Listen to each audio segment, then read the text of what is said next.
pour un entretien exclusif dans le cadre de la deuxième session du Collège des chefs d'État de la Confédération des États du Sahel. Le Mali qui a donc guidé les premiers pas de la Confédération des États du Sahel. Quel bilan, quel acquis, quelle perspective?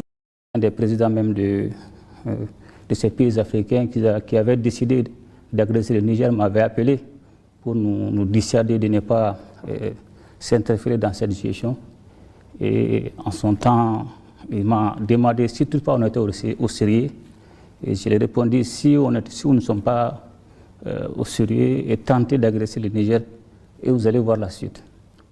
Donc, après une heure de discussion, le président en question avait vraiment été sûr et il disait qu'il était le seul rempart pour pouvoir voir une éventuelle négociation.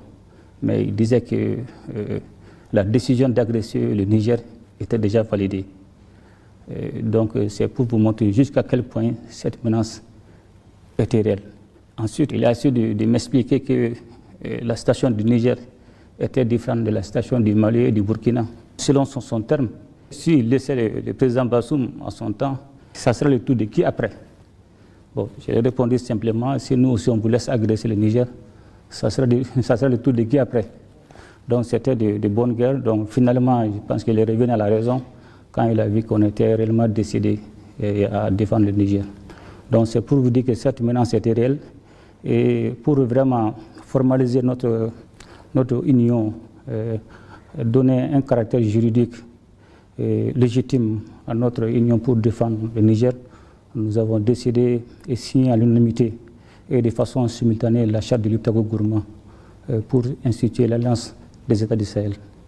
Et dans cette charte de Liptako-Gourma, à son article stipule la mise en place d'une défense collective et d'assistance mutuelle entre les États membres. Aussi, dans son article 4, vise à combattre les groupes armés terroristes sous toutes ses formes, la criminalité transfrontalière et surtout le banditisme. Donc, dans son article 6, ce qui est le plus important, qui dit l'atteinte à la souveraineté et à l'intégrité territoriale d'un État membre de l'Alliance sera considéré comme une agression et obligera une assistance collective et mutuelle des autres membres de l'Alliance. Donc, je pense qu'aujourd'hui, c'est une réalité et je pense que c'est ça qui est la garantie de cette confédération. Alors, vous l'avez dit, c'est parti d'un pacte de défense nationale. Mais aujourd'hui, l'AES, c'est 3D, diplomatie, défense et développement. Aujourd'hui, vous êtes allé sur cette base. Nous allons commencer par le volet défense, qui n'est pas de moindre au sein de la Confédération. Dites-nous, quelles sont les avancées notoires que nous pouvons noter aujourd'hui par rapport à cette question de défense? Qu'est-ce qui a été fait dans le cadre de l'harmonisation, de la coordination des actions militaires? Donc, quand vous regardez de près la charte de Liptako-Gourma ne contenait qu'un seul pilier, le pilier défense et sécurité. Donc, conscient du fait qu'aujourd'hui, on ne peut pas dissocier la défense aux questions de développement. Et comme on le dit, sans le carburant, le char ne marchera jamais. Donc, aussi conscient du fait que sans une diplomatie soutenue, ces deux piliers ne pourront pas prospérer. Raison pour laquelle, lors de la déclaration de Niamey, nous avons décidé qu'il a consacré plutôt la création de la Confédération. Donc pour élargir le pilier de défense aux deux autres piliers, à savoir défense, sécurité, et développement et diplomatie. Donc pour revenir à votre question concernant les questions de défense et de sécurité, il faudra reconnaître depuis la consécration de la création de la Confédération le 6 juillet 2024 à Niamey, et aussitôt les différents ministres de la Défense et des chefs d'état-major généraux se sont mis à la tâche. D'abord, en un premier temps, il y a eu la mise en place des officiers de liaison dans les différents pays afin de coordonner les différentes opérations. Ensuite, il y a une phase de montée en puissance pour aboutir à la force unifiée. Parce que quand vous regardez dans la feuille de route de l'A1 de la Confédération, le Mali était demandé de travailler pour la mise en place de la force unifiée. Donc il y a eu ensuite une phase d'entraînement, il y a eu des exercices tactiques à Niamey, et en plus des États du Sahel, le Togo et le Tchad aussi ont participé. Donc c'était le début de la montée en puissance. Donc aussi il y a eu la formation des officiers d'état-major par l'école de maintien de Alou Blonenbe du Mali. Donc toutes ces actions ont permis de faire la montée en puissance de la force unifiée. Donc on vous êtes rendu compte, on a mis l'étendard de la force unifiée. Bon, de façon pragmatique, de façon visible, il y a eu des avancées majeures en termes de sécurité, bien vrai que des défis persistent toujours. En tenant compte même ou en regardant les principes même de la guerre, le premier principe qui est la liberté d'action. Aujourd'hui, nos pays disposent de cette liberté d'action, de mouvement. Aujourd'hui, on est libre d'aller où nous voulons, de faire ce que nous voulons.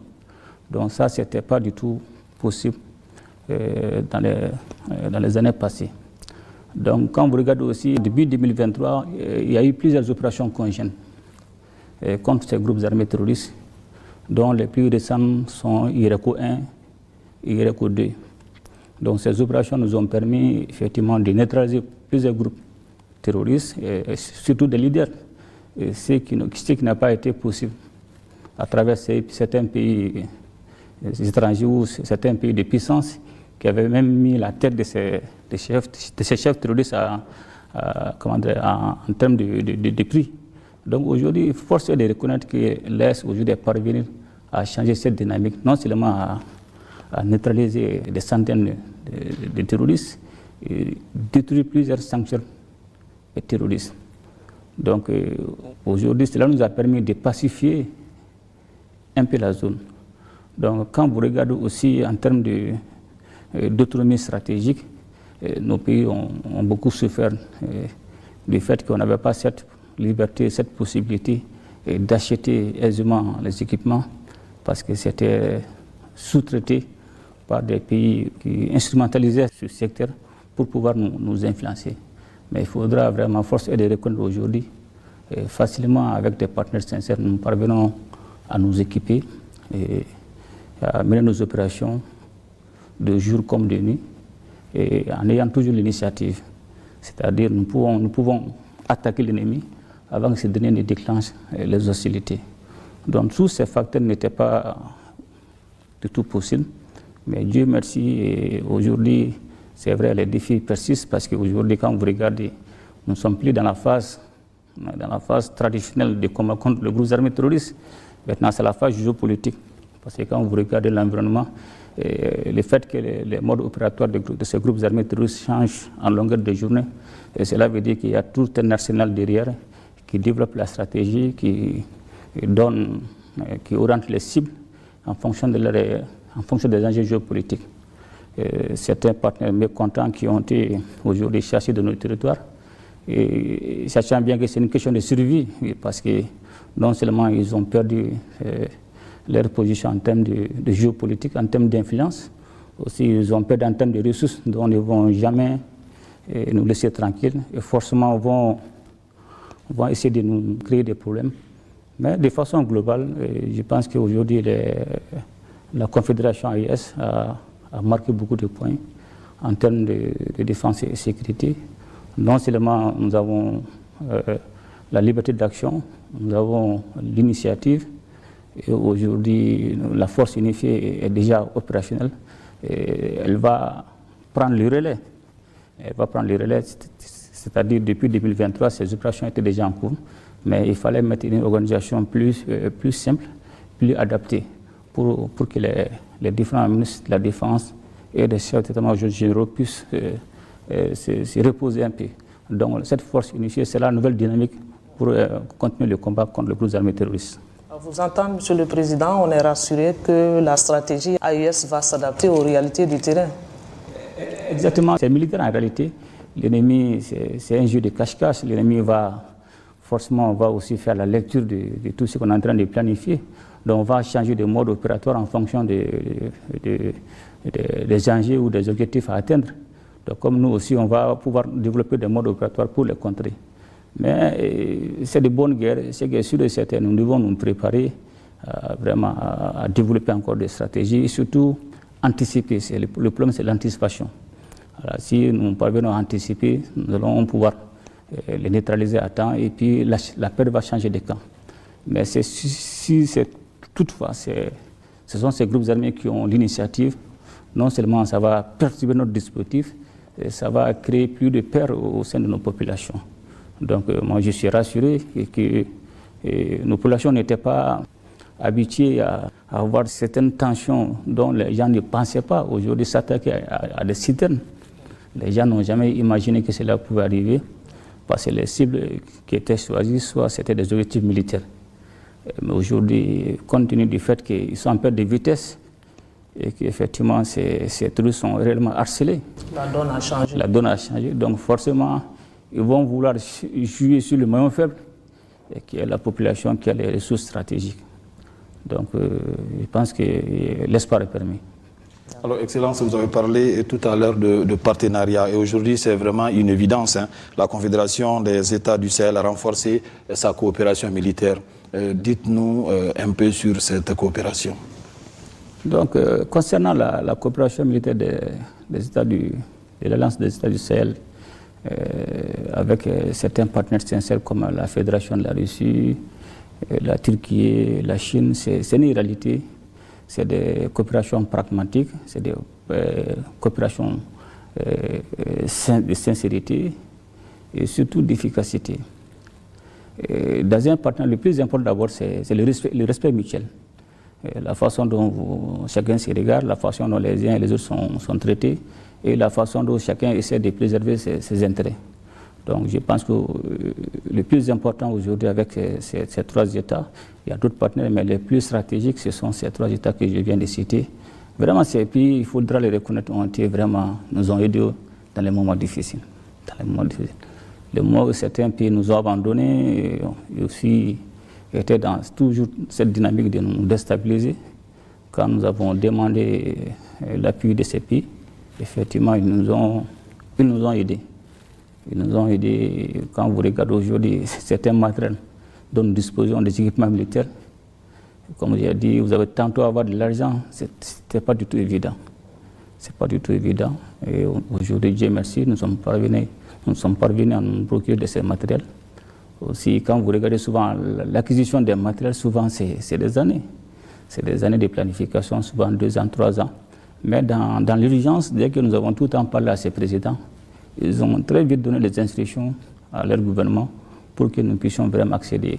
Les matériels qui sont en train de venir au Mali actuellement, c'était pas évident. Mais quand j'ai parlé au président Xi Jinping, il montre la nécessité et que nous sommes en guerre. Et devant tout le monde, il a aussi tout donné la priorité au Mali. Et ces instructions, il veille de façon scrupuleuse sur cette décision pour que ça puisse se réaliser. Et Dieu merci, aujourd'hui, c'est une réalité. Les gens voient les matériels en train de venir. Donc c'est pour vous dire que c'est de la sincérité, c'est un partenaire pragmatique. Donc avec ces différents partenariats, en fait, nous sommes parvenus à changer la donne au niveau du Sahel en termes de lutte contre les groupes armés terroristes, en termes de réorganisation de nos armées. Alors ça nous permet d'introduire la question de diplomatie qui n'est pas de moindre, Monsieur le Président. Les États s'imposent par la diplomatie aujourd'hui. Nous avons constaté que l'AES parle d'une seule voix. C'est très important pour les États du Sahel pour pouvoir se faire entendre au niveau international. Dites-nous, quelle est l'harmonisation à ce niveau? Comment arrivez-vous à harmoniser vos points de vue et parler d'une même voix? Donc, effectivement, vous avez raison. Quand il y a eu la Confédération, la naissance de la Confédération, bon, certains ne nous prenaient pas au sérieux, mais aussi il y avait cette dynamique de nous diviser, de nous distraire. Donc il fallait comprendre cette stratégie et pouvoir aussi la contrer. Donc heureusement, on a vite compris et nous nous sommes préparés. Parce que la dynamique qui a été en place, c'était de pouvoir faire en sorte que l'AES ne puisse pas exister. Donc même vous allez voir, même en termes d'invitation pour participer à certaines conférences, à certaines réunions, ils invitaient les gens individuellement. Donc nous avons essayé de mettre fin à ça. Si les 3 États sont invités par une organisation ou par un pays, Nous avons demandé que ça soit sous le sceau de la Confédération. Donc ça, c'était un premier pas. Donc aussi, nous avons harmonisé notre vision, nos positions quant au niveau des instances internationales ou sous-régionales. Lors des votes où si certains pays demandent notre appui, c'est dans le cas de l'AES. Donc on se concerte, on soutient un pays, puis on valide. Donc cela nous a vraiment permis de pouvoir s'imposer sur la scène internationale, parce que l'objectif final avec la Confédération, c'était non seulement de rendre la Confédération opérationnelle, mais surtout de faire en sorte que cette organisation puisse être un partenaire incontournable, non seulement sur le plan sous-régional, mais sur le plan international. Et je pense qu'aujourd'hui, c'est une réalité que l'Est est devenu irréversible et c'est un partenaire fiable aussi, un partenaire incontournable. Donc vraiment, la diplomatie a joué son rôle et nous allons continuer encore à renforcer davantage ces acquis. S'imposer sur le plan international n'est pas chose aisée. Alors comment l'AES répond-elle aux critiques extérieures? Vous savez, il n'y a pas d'amitié, il n'y a pas... C'est la guerre des intérêts, c'est des conflits de positionnement. Tout est lié souvent à des questions de ressources. Donc ces pays qui autrefois s'accaparaient aisément de nos ressources et essaient toujours de nous mettre dans des conditions misérables. Et la dynamique a changé avec les autorités de l'AES, parce qu'aujourd'hui nous nous inscrivons dans la dynamique de défendre tout ce qui est notre souveraineté, de défendre les intérêts de nos peuples. Et ces intérêts sont forcément aujourd'hui liés aux ressources stratégiques, tout ce qui est l'or, tout ce qui est le lithium, tout ce qui est gaz, tout ce qui est uranium. Donc c'est le changement de cette dynamique. Nous avons demandé un partenariat gagnant-gagnant, mais ceux qui pensaient chaque fois nous traiter des pays misérables ont très vite compris, se sont très vite rendus compte que c'est eux qui sont misérables et c'est eux qui sont pauvres. Donc c'est de bonnes guerres, je ne les en veux pas s'ils défendent leurs intérêts, comme tout pays doit défendre ses intérêts, mais ils ne vont pas lâcher. Ils ne vont pas lâcher, il ne faut pas se cacher la face. Ils vont toujours tenter de nous créer des narratifs, non seulement pour jouer sur nos réputations. Comme on le dit, c'est la guerre d'influence et de manipulation. C'est des questions géopolitiques. Quand vous regardez en termes d'influence, en ce moment, il parle de soft power, hard power. C'est-à-dire qu'ils vont pouvoir vous influencer par la manière douce, soit à travers tout ce qui est l'éducation, tout ce qui est la culture. Ils peuvent aussi saper votre réputation, comme cela se passe actuellement, avec les critiques, la campagne de désinformation, le tourisme médiatique. Ça, c'est une façon effectivement d'influencer et de manipuler. Mais aussi, il y a l'autre aussi qui est hard power. Ça veut dire que, vous avez vu, il y a une puissance actuellement dans sa politique de sécurité nationale a prévu d'agresser pour défendre ses intérêts. Donc, s'ils ont leur intérêt dans votre pays, si ça ne marche pas, ils sont capables de vous agresser.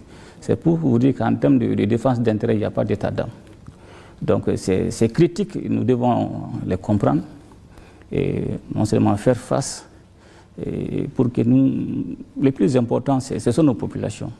Et ce sont nos populations aujourd'hui qui nous soutiennent et c'est notre raison de vivre et c'est notre raison de défendre toutes ces questions de souveraineté. Donc nous ne devons pas avoir peur de ces critiques. Le plus important, c'est toujours l'état d'esprit. C'est toujours l'état d'esprit parce que c'est une guerre psychologique. Votre perception ne peut pas être une réalité pour moi. C'est ce qu'il faudra comprendre comme ça. Quand vous pensez que je ne suis pas bon, cela n'engage que vous. Mais moi, c'est une autre réalité. Donc nous devons comprendre que c'est leur perception, ça n'engage que eux. Donc ces perceptions ne peuvent pas devenir des réalités pour nous. Donc le moment qu'ils vont continuer à nous coller des narratifs, à jouer sur des questions des droits de l'homme pour essayer de créer des problèmes au niveau des instances internationales, il faudra comprendre qu'ils ne vont pas lâcher.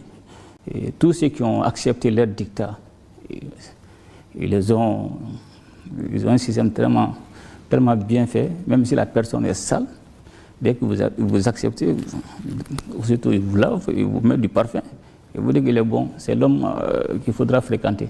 Donc c'est la politique de 2 poids et 2 mesures. Donc le plus important, c'est parce qu'ils défendent leurs intérêts, ils sont capables de tout. Donc c'est à nous de comprendre que c'est une question de guerre d'intérêts, une question de positionnement géopolitique, géostratégique. Et c'est à nous aussi de défendre pour nous. Aujourd'hui, l'AES, aujourd'hui, pays comme j'ai dit, est une nouvelle dynamique géopolitique incontournable. Avec toutes ces ressources stratégiques que nous avons, l'uranium, le lithium, l'or, on peut faire beaucoup de choses. Et ils savent. Ils savent. Alors, Monsieur le Président, vous l'avez dit, c'est une question de géopolitique. Il y a des partenariats qui sont quand même jugés utiles aujourd'hui et gagnant-gagnant, tels qu'avec la Russie ou encore la Fédération de Russie ou encore la Turquie. Dites-nous, vous êtes à quel stade aujourd'hui par rapport à ces partenariats? L'AES est mis à quel niveau? Bon, il faudra comprendre avec certains pays, quand on prend la Russie, nous avons les partenaires à 2 niveaux. Les partenaires sur le plan sécuritaire, les partenaires aussi sur le plan économique, sur le plan développement. Donc les 2 niveaux existent avec la Russie. Pratiquement, on a pratiquement à plusieurs niveaux avec la Russie. Avec la Turquie, ça c'est effectivement, il y a aussi les partenaires dans le cadre de la défense et de la sécurité, aussi dans le cadre du commerce et toutes ces actions de développement. Avec la Chine, c'est plutôt dans le cadre des questions de développement. Bon, les questions de sécurité, c'est juste l'achat des équipements.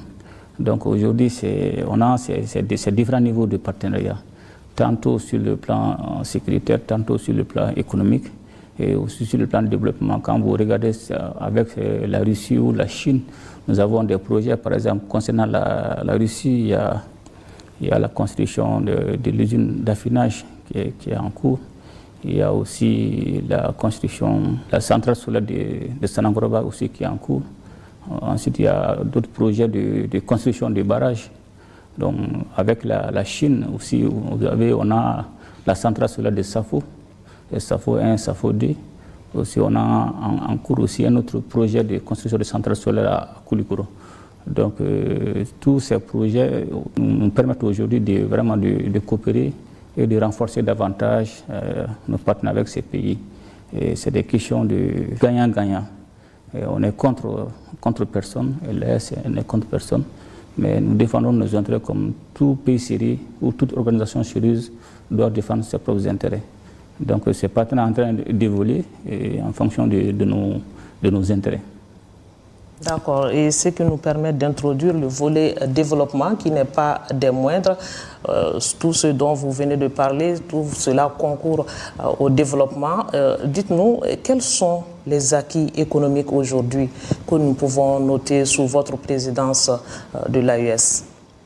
Dans le cadre des questions de développement, d'abord, dans la feuille de route, il était demandé d'abord de créer la banque de développement et d'investissement. Donc aujourd'hui, je pense que cette banque aujourd'hui est une réalité. Elle est déjà créée, le conseil d'administration a été déjà mis en place. Il y a eu la nomination de ses membres. Donc cette banque aura un capital de 500 milliards. Donc cette banque va nous permettre de financer les projets de la Confédération, non seulement dans le domaine d'infrastructure, dans le domaine de l'énergie, dans le domaine de l'éducation, et dans le domaine du transport. Mais ce n'est pas tout. Parce que quand vous regardez, nous avons décidé de transformer l'autorité de développement intégré de l'Iptako Gourmand ALG en agence d'exécution pour les projets et programmes de la Confédération. Donc cette transformation est déjà en cours. On a mis une administration provisoire pour 6 mois. Il y a eu un audit aussi qui est en cours. Il y a eu un comité d'experts qui est en train de travailler sur la transformation de cette agence d'exécution. Je pense que le processus doit être finalisé d'ici normalement à la fin 2025. Et aussi, les premières opérations doivent commencer en 2026. Donc, tous ces acquis et la transformation de l'autorité de développement intégré de l'Iptako Gourmand. Aussi, nous avons décidé aussi les prélèvements de la Confédération, les prélèvements confédéraux et PCAS, qui était autrefois quand nous avons rompu avec la CEDEAO. Nous avons aussitôt transféré ce prélèvement confédéral qui est de prélever 0,50% sur toutes les marchandises importées. Donc ce montant qui est dans un compte spécial permettra aussi, en plus de la banque, non seulement financer nos projets, mais aussi ce montant aussi, ces fonds peut aussi renforcer la banque. Donc c'est pour vous dire qu'il y a ce dispositif qui est déjà en place. Donc dans le cadre de l'intégration de nos populations, il y avait un certain nombre d'actions qui étaient demandées dans la feuille de route pour permettre la libre circulation des personnes et des biens. Et cela nous a permis de mettre en place la carte d'identité biométrique AIS, les passeports biométriques AIS. Donc aussitôt, nous avons aussi, parce qu'il fallait dès le début marquer l'esprit de nos concitoyens et surtout l'international de la création de la Confédération. Et cela passait forcément par la mise en place des symboles. Ces symboles qui affirment notre adhésion, notre appartenance à l'organisation. Et c'est en ce moment que nous avons non seulement créé le drapeau de l'AS, donc qui a été lancé officiellement le 3 mars. Et nous avons aussi créé l'hymne de l'AS qui a été lancé au mois de juin 2025. Donc toutes ces actions non seulement ont permis d'installer, de donner des fondements de base, un soubassement, une base solide à la Confédération. Maintenant, il y a le soubassement, maintenant il s'agira maintenant de continuer avec la construction de la maison. Voilà, donc il y a beaucoup d'actions majeures qui ont été vraiment réalisées. Alors parlons des aspects un peu spécifiques. Alors quelles initiatives ont été prises pour renforcer les infrastructures communes? Je parlerai des routes, énergie, commerce transfrontalier, entre autres. Dans le cadre du développement en termes d'infrastructures, en termes d'énergie, en termes de transport, d'abord nous avons demandé qu'il y ait des rencontres sectorielles pour harmoniser d'abord les procédures au niveau des différents départements. Ensuite, il y aura la validation d'un certain nombre de projets qui seront validés par les chefs d'État. Et ces projets seront financés soit par la banque ou soit par le prélèvement confédéral.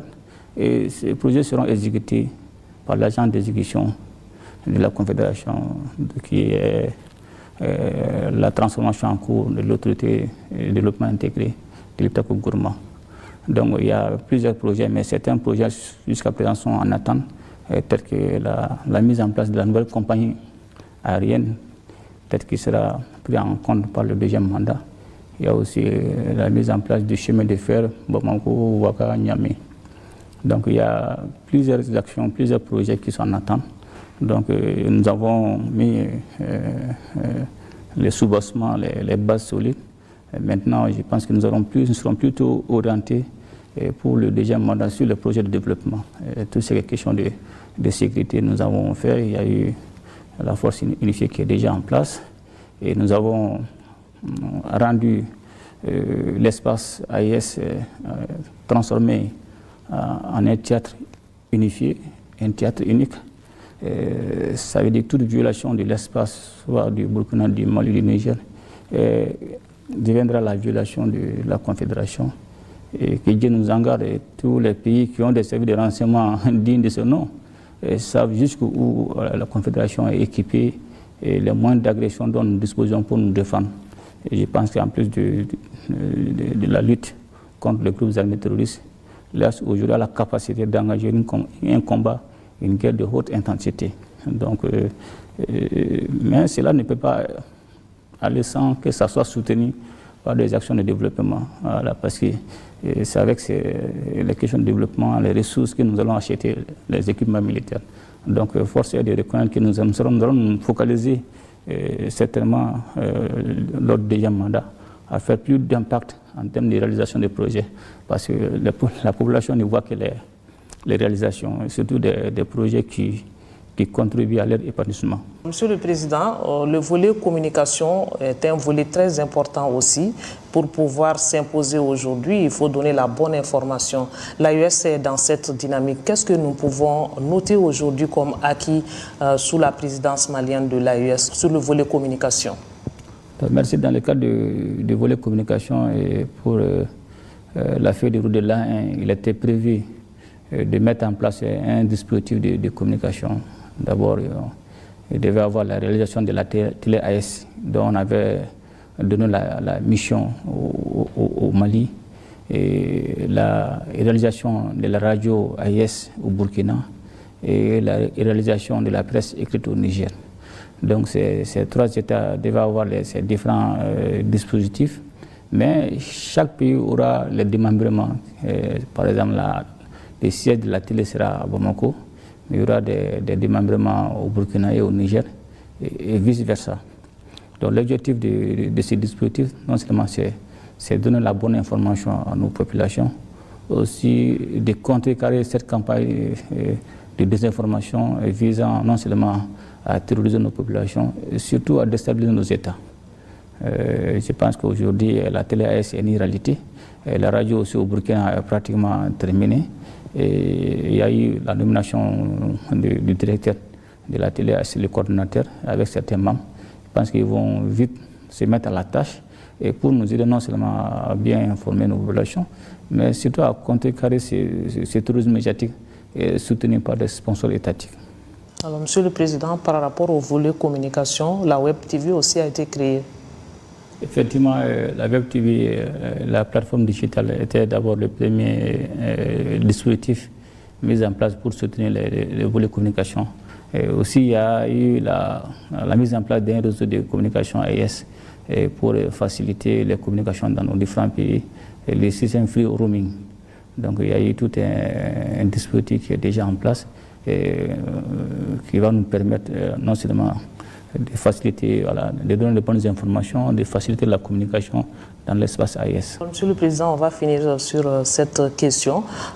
C'est ce message au peuple de l'AES qui est tout oui aujourd'hui. Quand le président de la Confédération parle, le peuple est intéressé forcément. Quel est ce message aujourd'hui en termes de perspective? À quoi le peuple de l'AES peut s'attendre dans les jours, les années à venir? Donc, le peuple de l'AES doit s'attendre à une transformation toujours de la Confédération de la façon positive. Et les enjeux sont connus, et tout ce qui est action, tout ce qui est secteur de la sécurité, et effectivement, ils ont vu, il y a des impacts.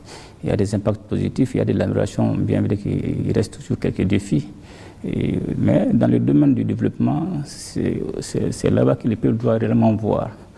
Donc, je pense que les projets qui sont en cours d'exécution, d'autres qui seront planifiés, permettront de donner satisfaction aux revendications légitimes de nos populations en termes d'infrastructures, en termes d'éducation, en termes d'énergie, en termes d'agriculture, en termes d'entrepreneuriat.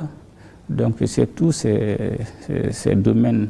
Dès que nous aurons vraiment à faire des réalisations que le peuple sera en mesure de sentir réellement. C'est vrai qu'on envoie le soutien du peuple dans les moments difficiles, raison pour laquelle nous avons tout le temps salué la résilience de nos peuples. Mais cela dit, nous devons travailler et aller très vite avec la réalisation de ces projets pour donner une visibilité à nos actions. Mais aussi, nous demandons toujours à la population de rester mobilisée, de rester déterminée, parce que c'est de bonnes guerres. Ces gens, ils connaissent nos intentions. Ils vont toujours forcément tenter de contrecarrer nos actions. Donc, la population, c'est notre raison d'être. Nous défendons les idéaux qui sont portés par nos populations, des idéaux panafricanistes, des idéaux de respect de notre souveraineté et surtout la défense des intérêts de nos populations. Parce que si vous voyez que nous sommes là aujourd'hui, nous sommes les exécutants. Nous mettons en œuvre la volonté populaire de nos différents États et dans le bon sens. Donc une fois de plus, vraiment, je voudrais encore les rendre hommage, les remercier de tout le soutien dont nous avons bénéficié pour le premier mandat, mais de continuer, parce que c'est un combat de longue haleine. Et comme on dit dans l'armée, souvent il y a de l'attrition. Il y a l'usure, il y a la fatigue, il y a le découragement, parce qu'il y a tous ces dispositifs qui est mis en place à travers nos adversaires, visant à démoraliser nos peuples, visant à déstabiliser nos pays. On va forcément avoir des impacts sur certains citoyens, peut-être qui n'auront pas un esprit en acier et peuvent être déséquilibrés et ça peut souvent créer certains problèmes de compréhension ou de soutien. Mais nous devons comprendre que l'AES aujourd'hui est devenu une réalité irréversible. Et nous avons pris un chemin de non-retour et nous avons embarqué avec nous nos populations, dont nous allons aller jusqu'à destination.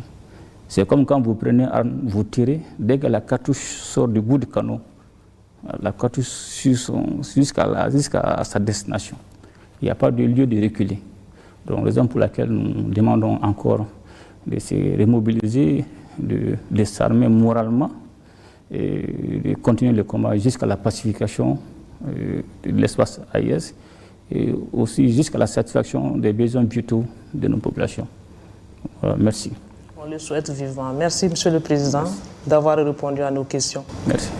Merci Fousseni pour l'accompagnement. Merci Sira, merci Excellence. Voilà, chers téléspectateurs, nous sommes donc au terme de cet entretien exclusif que nous a accordé le président de la transition, président de la Confédération des États du Sahel. En espérant que vous avez eu un intérêt à nous suivre, nous vous souhaitons de